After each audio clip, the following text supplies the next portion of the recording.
आज से बात करें तो आज से जस्ट 6 महीने बचे हैं नीट 2026 के लिए। एग्जैक्टली 6 महीने बचे हैं। तो अब इन 6 महीनों में हमें करना क्या है। कुछ ऐसे बच्चे जिन्होंने प्रिपरेशन की है, जो पढ़ रहे हैं, कंटिन्यू पढ़ रहे हैं, एफर्ट्स डाल रहे हैं, लेकिन कहीं कहीं वो डिस्ट्रैक्ट हो रहे हैं, कंसिस्टेंट नहीं हो पा रहे हैं, तो ये वीडियो उन बच्चों के लिए जो पढ़ाई तो कर रहे हैं लेकिन डिस्ट्रैक्ट हो रहे हैं, कंसिस्टेंसी मेंटेन नहीं हो पा रही, डीमोटिवेट हो रहे हैं। अगर आप ऐसे बच्चों में से हो जो सिर्फ ये सर्च करते रह जाते हैं यूट्यूब में कि लास्ट 6 मंथ में कैसे प्रिपेयर करें, लास्ट 5 मंथ में कैसे प्रिपेयर करें, 4 मंथ में कैसे प्रिपेयर करें, तो आप यही करते रह जाओगे, कुछ नहीं होने वाला। दीदी टाइम टेबल क्या होना चाहिए? तो देखो, टाइम टेबल जैसा कुछ नहीं होता है, वो सिर्फ टाइम टेबल ना सिर्फ वो वॉल पर चिपके रह जाता है और कुछ नहीं होता है। इसलिए सबसे ज़्यादा इंपॉर्टेंट होता है गोल टेबल। आपको गोल्स क्लियर होना चाहिए। Hey guys, Muskan Jaisal this side, currently 3rd year MBBS student at PTGNM medical college Raipur Chhattisgarh.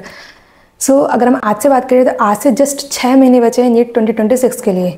Exactly 6 महीने बचे हैं। तो अब इन 6 महीनों में हमें करना क्या है। तो देखो, सबसे पहले बता दूं कि ऐसे बच्चे जो नीट दिलाना तो चाहते हैं, जो डॉक्टर बनना चाहते हैं, उनका ड्रीम है डॉक्टर बनना, उनको मेडिकल कॉलेज जाना है, लेकिन वो बिल्कुल भी पढ़ाई स्टार्ट नहीं किए हैं। वो ये सोच रहे हैं कि हम कल से करेंगे, ऐसा करते करते वो अपना मैक्सिमम टाइम वेस्ट कर चुके हैं। जिनको बेसिक भी नहीं पता है, किसी चैप्टर का बेसिक कॉन्सेप्ट क्लियर नहीं है, इनफैक्ट कॉन्सेप्ट तो दूर की बात है, जिनको नीट का सिलेबस भी नहीं पता अभी तक।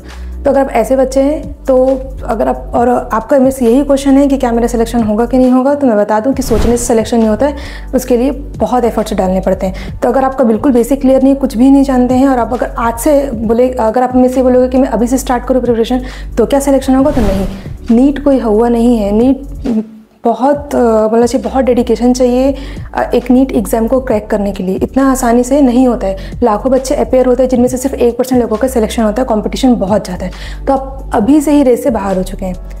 देन कुछ ऐसे बच्चे जिन्होंने प्रिपरेशन की है, जो पढ़ रहे हैं, कंटिन्यू पढ़ रहे हैं, एफर्ट्स डाल रहे हैं, लेकिन कहीं कहीं वो डिस्ट्रैक्ट हो रहे हैं, कंसिस्टेंट नहीं हो पा रहे हैं, तो ये वीडियो उन बच्चों के लिए जो पढ़ाई तो कर रहे हैं लेकिन डिस्ट्रैक्ट हो रहे हैं, कंसिस्टेंसी मेंटेन नहीं हो पा रही, डीमोटिवेट हो रहे हैं। तो इस वीडियो में हम यही बात करेंगे कि आने वाले 6 महीनों में कैसे फोकस्ड रहना है, कैसे फोकस होकर पढ़ाई करनी है, कैसे कंसिस्टेंट रहना है। देखो, आप लोग को पहले बता दे रही हूँ कि इस वीडियो में मैं वैसे रॉकेट साइंस नहीं बताने वाली हूँ, हम लोग एकदम रियलिस्टिक बात करेंगे, ठीक है। तो देखो, अगर आप ऐसे बच्चों में से हो जो सिर्फ ये सर्च करते रह जाते हैं यूट्यूब में कि लास्ट 6 मंथ में कैसे प्रिपेयर करें, लास्ट 5 मंथ में कैसे प्रिपेयर करें, 4 मंथ में कैसे प्रिपेयर करें, तो आप यही करते रह जाओगे, कुछ नहीं होने वाला है। मैं साफ बता दे रही हूँ, ये वीडियो सिर्फ उन बच्चों के लिए है जिन्होंने ऑलरेडी थोड़ा बहुत पढ़ चुका है, जो पढ़ाई कर रहे हैं लेकिन उसको ठीक से मेंटेन नहीं कर पा रहे, ठीक से फोकस नहीं हो पा रहे, कंसिस्टेंट नहीं हो पा रहे। तो इस वीडियो हम इसी टॉपिक पे बात करेंगे कि ये जो 6 महीने हमारे पास जो बचे उसको कैसे यूटिलाइज करना है, कैसे अपने स्टडी को अच्छे से मेंटेन करके रखना है, कैसे फोकस्ड होकर पढ़ना है, ठीक है। तो देखो, अगर ऐसे बच्चे जो ये जिन्होंने ऑलरेडी थोड़ा बहुत प्रिपरेशन कर चुका है, कर रखा है, तो सबसे पहले आपको बता दूं कि आपको पता है कि आपके पास टाइम बहुत कम है, कंपटीशन बहुत ज़्यादा है, टाइम भी कम है और MBBS की सीट्स भी कम है। अब हम लोग को एक सीट, आपको बाकी सबसे मतलब नहीं रखना है, आपको सिर्फ अपने से मतलब रखना है कि मेरे को सिलेक्शन चाहिए, मेरे को सिर्फ एक सीट चाहिए। तो देखो, आपकी प्रिपरेशन आपको पता है कि बाकी के कंपेयर में थोड़ी कम है, क्योंकि ऐसे बहुत से बच्चे हैं जो स्टार्टिंग से बहुत अच्छे से पढ़ रहे हैं। आपके में थोड़ा सा लेग फेस आ चुका है, ठीक है। आपने थोड़ा बहुत पढ़ा, आपने एकदम अच्छे से नहीं पढ़ा, चीज़ें बहुत इधर उधर बिखरी हुई है, ठीक है। अब उसको कैसे कंसाइज करना है, तो आपको पता है आपके पास टाइम कम है। तो आप सबसे पहले एकदम ये मत सोचो कि मेरे को एकदम एम से डेली में एक सीट चाहिए, 6 महीने ही अभी आपके पास। तो सबसे पहले आपका गोल ये होना चाहिए कि एटलीस्ट एक सीट गवर्नमेंट मेडिकल कॉलेज में एक सीट आपकी कंफर्म होनी चाहिए, ठीक है। पहले इस चीज़ को समझो, पहले आप एक सीट अपनी कंफर्म करो, जब आपकी प्रिपरेशन उस लेवल की हो जाएगी, उसके फिर अपनी प्रिपरेशन को और बूस्ट करना, फिर वो उसका आपका लेवल बढ़ते जाएगा, ठीक है। तो अगर हम सबसे पहले इस चीज़ में सबसे पहले हम फैक्ट पे आते हैं। इसमें इस पूरे नीट की प्रिपरेशन में सबसे इंपॉर्टेंट होता है ना, देखो, मेहनत तो हर बच्चा करता है, सबसे इंपॉर्टेंट है कॉन्फिडेंस। देखो, अभी ना ऐसे बच्चे जिन्होंने थोड़ा बहुत पढ़ा है, बहुत कुछ बचा हुआ है उनका, वो सबसे पहले ना डीमोटिवेट होते हैं, सबसे ज़्यादा डीमोटिवेट होते हैं। और जब वो डीमोटिवेट होते हैं ना, वही आपका ऐसा पॉइंट होता है कि फिर आप कुछ अच्छा कर भी सकते थे तो आप नहीं कर पाएंगे, ठीक है। ये फैक्ट है। नीट के एग्जाम में साइकोलॉजी बहुत इंपॉर्टेंट है। तो सबसे पहला चीज़ याद रखना, कॉन्फिडेंस, अपने ऊपर पूरा कॉन्फिडेंस रखना। देखो, कई बार ऐसा होता है कि आप एक चीज़ को समझो, एक बच्चा है, मतलब बहुत सारे बच्चे सेम सोर्स से पढ़ाई कर रहे हैं, सेम बुक्स फॉलो करें, सेम टीचर को फॉलो करें, सेम प्लेटफॉर्म से पढ़ाई करें, लेकिन फिर भी सिलेक्शन कुछ बच्चों को होता है। लाखों बच्चे अपेयर होते हैं नीट में, लेकिन सिलेक्शन सिर्फ 1% बच्चे को होता है। क्यों? क्योंकि उनका कॉन्फिडेंस, उनकी जो साइकोलॉजी वो बहुत स्ट्रांग होती है। मतलब वो मेहनत तो कर रहे हैं, मैं ऐसा नहीं बोली कि मेहनत नहीं कर रहे, मेहनत कर रहे हैं, साथ साथ उनमें कॉन्फिडेंस है कि मैं कर लूँगा, ये कर लूँगी। तो सबसे पहले चीज़ होती है कॉन्फिडेंस। तो सबसे पहले आप अपने पर बिलीव रखो कि हाँ, मेरे पास अभी 6 महीने, भले मेरे पास सिलेबस बहुत ज़्यादा है, मेरे पास टाइम बहुत बहुत कम है लेकिन मैं कर लूँगी, मेरे को करना है, मैं कर लूँगी। सबसे पहले कॉन्फिडेंस, ताकि सामने वाला कोई आके आपको एक दो बात बोल के आपको डिमोटिवेट ना कर सके। आपका कॉन्फिडेंस इतना होना चाहिए कि सामने वाला अगर आपको कोई बोल रहा है कि नहीं तेरा सिलेबस बहुत सारा बचा है, तेरा सिलेक्शन नहीं होगा, तो तुमको वहाँ पे डिमोटिवेट नहीं होना है। उनको बोलो कि नहीं, मेरे पास 6 महीने सफिशिएंट है, मैं कर लूँगी।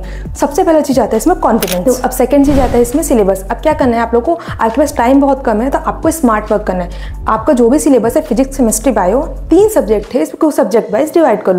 अब क्या करना है कि जैसे मान लो आपके ऐसा तो नहीं है कि बिल्कुल नहीं पढ़े, कुछ ना कुछ तो पढ़ के ही रखे हो ना ऑलरेडी। तो आपको क्या करना है, जैसे बायो, फिजिक्स और केमिस्ट्री, इसमें क्या करना है कि जो भी आपके चैप्टर्स बचे हुए हैं सबसे पहले आप उनकी लिस्ट रेडी कर लो, ठीक है। इससे आपके पास क्या होगा कि आपको एक क्लियरिटी मिल जाएगी कि आपके पास आपको कौन कौन से चैप्टर पढ़ने हैं, ठीक है। आपके माइंड में वो चीज़ सेट हो गया कि हाँ मेरे पास इतने सारे चैप्टर बचे हैं पढ़ने को। अब उसमें से क्या करो, आप उसको जो भी आपके टॉपिक्स बचे, जो भी आपके चैप्टर्स बचे हैं, उसको हाई वेटेज टॉपिक को पहले करो, ठीक है। ऐसा क्यों, क्योंकि देखो जो नीट का एग्जाम है ना, उसमें अगर आप 90% चैप्टर भी अगर आप कवर करके जा रहे हो तो आपका सिलेक्शन हो जाएगा। बस ये करना है आपको कि उस 90% चैप्टर को बहुत अच्छे से करके जाना है, बहुत अच्छे से रिवाइज करके जाना है कि उससे सारे क्वेश्चन, जो भी आप उससे क्वेश्चन आ रहे हो, आप उसको बना लो, ठीक है। लेकिन ऐसा नहीं है कि आप ये सोच के चल रहे हैं अभी से कि ठीक है मैं थोड़े कुछ चैप्टर बच जाएंगे तो चल जाएगा, ये सोच के नहीं चलना है। मैं बस ये बोल रही हूँ कि अभी आपके पास टाइम कम है तो पहले हाई वेटेज चैप्टर को पहले करो, बाकी जो चैप्टर या जो टॉपिक बचेंगे उसको आप बाद में कर लेना, ठीक है। इससे क्या होगा कि आपके जिससे ज़्यादा मार्क्स आने वाले चैप्टर वो रेडी हो जाएंगे। तो अब आपको करना क्या, आपके पास एक लिस्ट बन गई कि हाँ ये चैप्टर को मेरे को पहले करना है। बायो में ये चैप्टर है, 3-4 चैप्टर, इसको मैं पहले खत्म करना चाहती हूँ।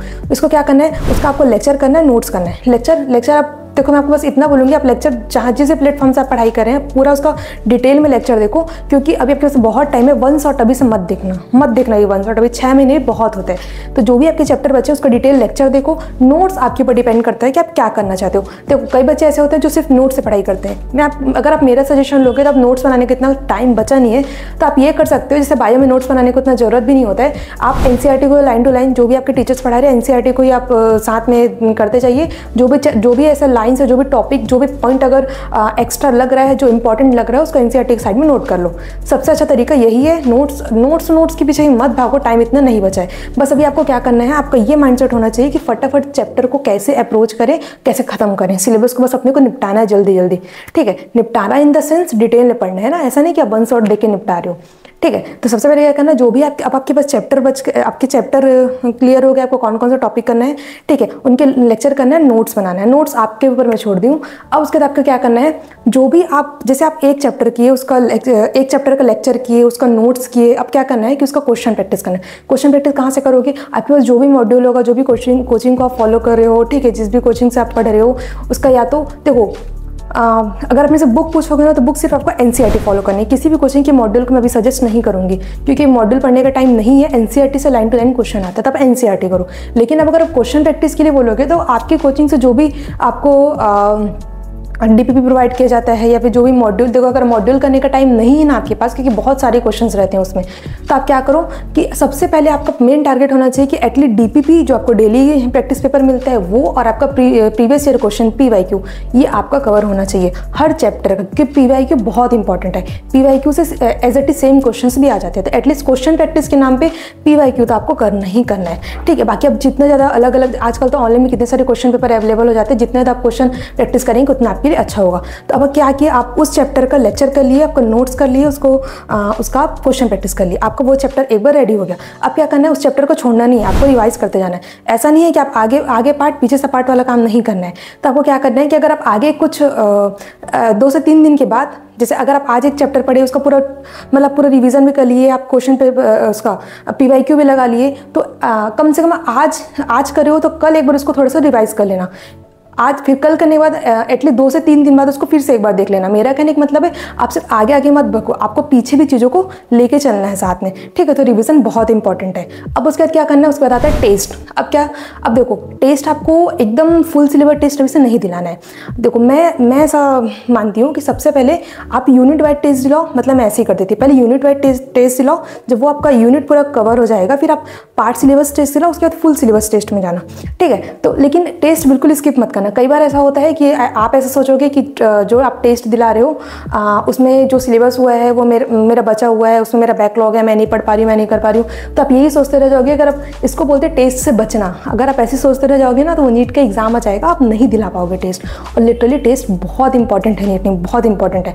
तो आपको क्या करना है, आपका सिलेबस हो चाहे ना हो, देखो अगर आप ईमानदारी से पढ़ रहे हो ना तो 1 हफ्ता सफिशिएंट होता है पूरा सिलेबस कवर करने में। अगर आप यूनिट वाइज टेस्ट दिला रहे हो तो एक एक यूनिट 2 यूनिट कंप्लीट करना कोई बहुत बड़ी बात नहीं है, ठीक है। तो आप इजीली कर लोगे उसको। तो टेस्ट दिलाना है, टेस्ट दिलाने में सबसे ज़्यादा टेस्ट का मेन पर्पस आपका ये होना चाहिए कि आपकी जो भी आपकी मिस्टेक्स हुई है उसको एनालिसिस करना है। आपको देखना है कहाँ पर आप मिस्टेक कर रहे हैं। आपने एक चैप्टर पढ़ा था लेकिन आप उतना पढ़ने के बाद भी आपको कौन सा कॉन्सेप्ट है जहाँ पर से आपका कौन सा कॉन्सेप्ट है जो क्लियर नहीं हो रहा है, कौन से टॉपिक है जिससे क्वेश्चंस नहीं बन रहे हैं, तो आपको उसको एक बार और अच्छे से पढ़ना है। ये आपका मेथड होना चाहिए भी पढ़ाई का। अब अगर आप मेरे से पूछेंगे कि दीदी टाइम टेबल क्या होना चाहिए, तो देखो टाइम टेबल जैसा कुछ नहीं होता है। वो सिर्फ टाइम टेबल ना सिर्फ वो वॉल पे चिपके रह जाता है और कुछ नहीं होता है। इसलिए सबसे ज़्यादा इंपॉर्टेंट होता है गोल टेबल। आपको गोल्स क्लियर होना चाहिए। आप सुबह उठ रहे हैं, आपको पता होना चाहिए कि आज आपको क्या क्या करना है। फिजिक्स में कितने चैप्टर करने हैं, केमिस्ट्री कौन सा टॉपिक करना है, बायो कौन सा टॉपिक करना है, ये आपके गोल्स क्लियर होने चाहिए, ठीक है। ये नहीं कि आप सुबह उठ रहे हैं 1 घंटा यही सोचने में वेस्ट कर रहे हैं कि मैं फिजिक्स पढ़ूँ, केमिस्ट्री पढ़ूँ कि बायो पढ़ूँ, कौन सा चैप्टर पढ़ूँ पता ही नहीं है। ये नहीं होना चाहिए। आपके गोल्स क्लियर होने चाहिए। टाइम बहुत कम है, खुद को पुश करना पड़ेगा। 1-2 घंटे पढ़ने से कुछ नहीं होगा। आपको एटलीस्ट 12-13 घंटे आपको बैठ के पढ़ना पड़ेगा अच्छे से, डेडिकेटेड होके। और आपको डिसिप्लिन प्रॉपर फॉलो करनी पड़ेगी। अब डिसिप्लिन में रहने का टाइम आ गया है। छोड़ दो जितने फेस्टिवल, बर्थडे ये सब है, सोशल मीडिया सब छोड़ दो। 6 महीने के लिए सब कुछ छोड़ के सिर्फ पढ़ाई में लग जाओ, सिलेक्शन हो जाएगा। अब देखो ऐसे बच्चे, मतलब जो आप लोग तो बहुत सारे चलो पढ़ाई कर रहे हो, जो भी आपको दिक्कत आ रहा है, ठीक है, जो भी प्रॉब्लम फेस कर रहे हो, तो आप मेरे को कमेंट सेक्शन में पूछो, मेरे को बताओ, ताकि मैं आपकी हेल्प कर सकूं कि उस प्रॉब्लम को कैसे सॉल्व करना है। और कोई भी दिक्कत आ रही है, जो भी प्रॉब्लम है, आप मेरे को कमेंट सेक्शन में बता सकते हो, ठीक है। तब तक के लिए अच्छे से पढ़ाई करते रहो। Bye bye.